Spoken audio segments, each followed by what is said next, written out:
So we're really excited about version 2.0 of the LiveSectional. It has a lot of great new features and it's a very stable release, and we were able to really shrink down the image size so you're able to even fit it on like a 4 gig SD card, but we recommend like a 16 gig just to have some overhead for the computing processing to happen. But basically this is my test bed for just developing.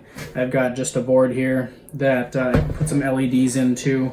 I have a light sensor right here and 2 buttons that we've integrated in. And what this new version of the LiveSectional 2.0 will do is the light sensor, when it senses darkness, the lights will dim down, and that's a user-defined value of how dim it gets. That way, if you have it in your living room or someplace that you don't need the bright lights, like if you're watching a movie at night, you want these not to be just shining across the room super bright. So you can set that in the code on how dim you want it to be in a darker room. The buttons we have in place are, we've got a button that will restart the Raspberry Pi and shut the Raspberry Pi down. And then we have a button that if the Pi has been shut off with this button, if you hit this button, it'll boot the Pi back up. And that's nice, though, that you can just turn it off if you need to at any point in time without having to open up your computer and remoting into it or hooking up a keyboard to it and doing the shutdown command that way. So anyway, this is just my development board that I use for trying out code and things like that. A couple really cool new features in the code is we've got it set up so that there's a high wind component. So there's a user-defined high wind value. So you can say, hey, at the airports, any airports above 15 knots or any airports above 20 knots, you set that number and the airport light will flash when that happens. So say it's VFR, it'll be green, but it'll be flashing to let you know that that's above your user-defined wind value. Another thing that we've added in is the ability for the lights to flicker if there's thunderstorms in the vicinity. They'll keep the same color of whatever the current flying condition is, but it'll flicker a little yellow in there to let you know that there's lightning in the vicinity. And a lot of this development, I really have to throw out a really huge thanks to Mark, who's been helping develop this and is building a really awesome board that we'll put up on the site when it gets done. But he's done a ton of work on this with me, and I really appreciate all of his help. Let's dive into the wiring side of things here. You can see on the back I've got the LEDs. They're all hot glued in place. I've got a breadboard here that's glued or hot. It's got a sticky back, so it kind of stuck on the back there. I've got the Raspberry Pi here, and then back over in the corner, this edge here is the power supply that powers the lights and the light sensor and the buttons. Since I'm using a Raspberry Pi 3B+, I need to use its own power supply for power. Those buggers are super finicky when it comes to the power they take. So if you're using a 3B+ or newer, I would recommend using its own power supply. If you're using a Raspberry Pi 2, you can get by with powering the Pi off of the breadboard, but I've just switched over to completely using the power supply for the Pi on its own. So let's get into wiring this thing up. I'll go ahead and unplug everything here and kind of start from scratch.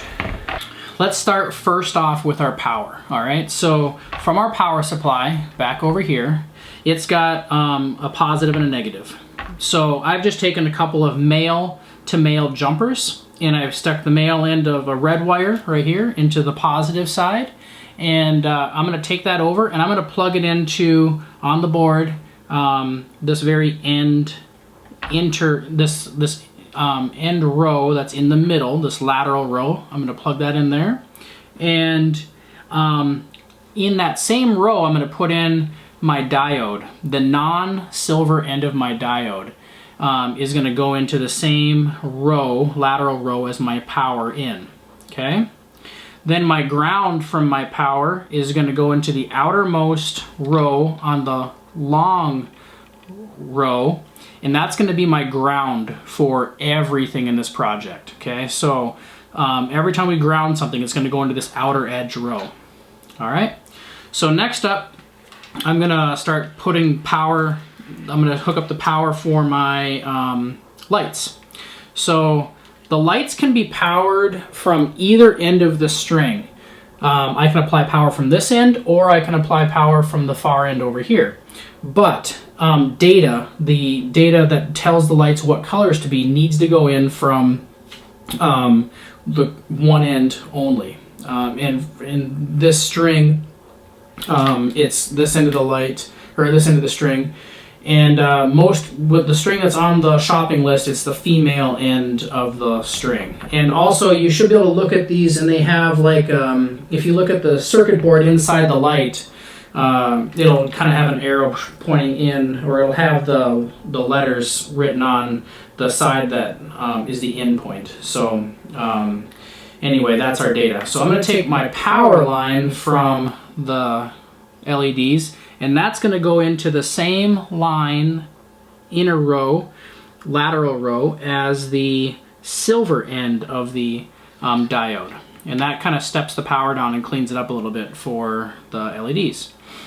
So that's my power, and then I need to grab my ground, which is this blue wire here that I'm going to run over to my ground wire line. So ground is on this outer row, remember, so that's going to be my ground there. And then finally is my data wire, and my data wire is going to go to pin number 12. So on the Raspberry Pi, it's kind of hard to see here. Let me scoot this forward here so you can see this. There are two rows of pins, an outer row and an inner row. This is the inner row on this end is pin number 1, then the outer row is pin 2, then 3, then 4, then 5, then 6, then 7, then 8. So that's how you count through the pins. This is the beginning. 1 is on the inside, 2 is on the outside. Okay, so I'm going to take my data wire from the LEDs, the data wire, and that's going to go into pin number 12. So I'm going to count, that means it's going to be on the outside edge. I'm going to count over 1, 2, 3, 4, 5, 6. So the 6th pin is the data line out that's going to tell all the lights what color to be. Okay. Next, I'm going to work on the light sensor. So the light sensor has 3 different wires. It has a power wire. It has a power wire.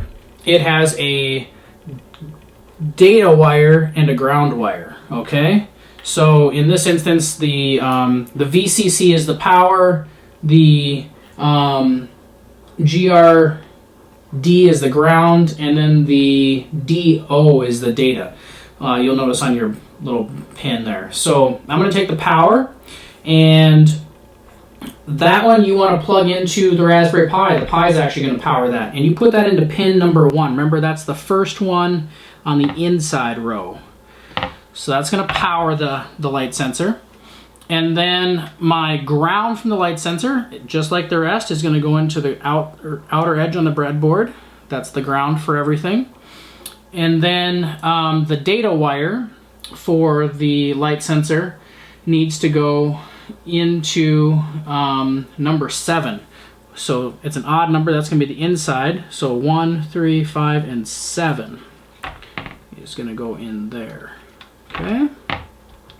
Make sure that's good and seated down in there, nice and tight. So my light sensor is set up now. Next up, I'm going to go with the buttons. So I'm going to take, this is going to be the button that's going to turn the Pi on and off. Turn the Pi, reboot the Pi, or shut the Pi down. So I'm going to take that one, and it's going to go into pins 5 and 6.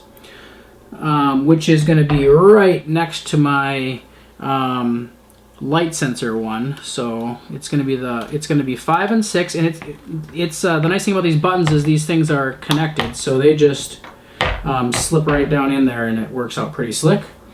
And then my other button is going to go to 13 and 14, which is right after my data wire for the lights. So that has to pop in right after those and get that seated down nice and tight. All right, so far we've got all the wiring done for the LEDs. We've got the wiring done for the light sensor. We just got the buttons put in place. The last thing, and this is important, you need to ground the Pi to the board, all right? So I found that I forgot to do this every once in a while, and the lights just don't work right. They're wonky. It's like, I don't know what's going on with them. It's just, I've been racking my brain trying to figure out why it was not working, and then I come to realizing, oh, I forgot to ground the Pi. So I've been using, there's a lot of ground pins you can use on the Pi, but I'm going to use pin number 34, which is the fourth one from on the outside row. So 1, 2, 3, 4. From the outside row from the other end, and that once again just goes into any one of these ground outside edge wire or spots on the breadboard. That's it. That is the wiring of the whole setup. In the next video, you're going to see is how to do the coding side of this, and it'll hopefully that makes sense for you. If you have any questions at all, hop on the website. I've got a contact me part on there. Shoot me an email, and I'll give you a call and help you walk through any of these steps and processes, and hopefully we'll get you up and running. It's a really fun project, and it just really, I've got one in my office, and every time people walk in, they're like, oh, what's that? And so it's like explaining to them that I've got a little Pi on the back that goes out and pulls weather every 15 minutes from the FAA and updates each individual light to say what the current flying conditions is there, and they're really impressed. It's a fun thing to have. And in my office, I can look up at the board and go, I should be blowing off work and going flying. It's gorgeous out today. Or, hey, look at this storm roll across my map today. Good thing I'm at work instead of out flying. So hopefully this was helpful for you, and reach out if you have any questions.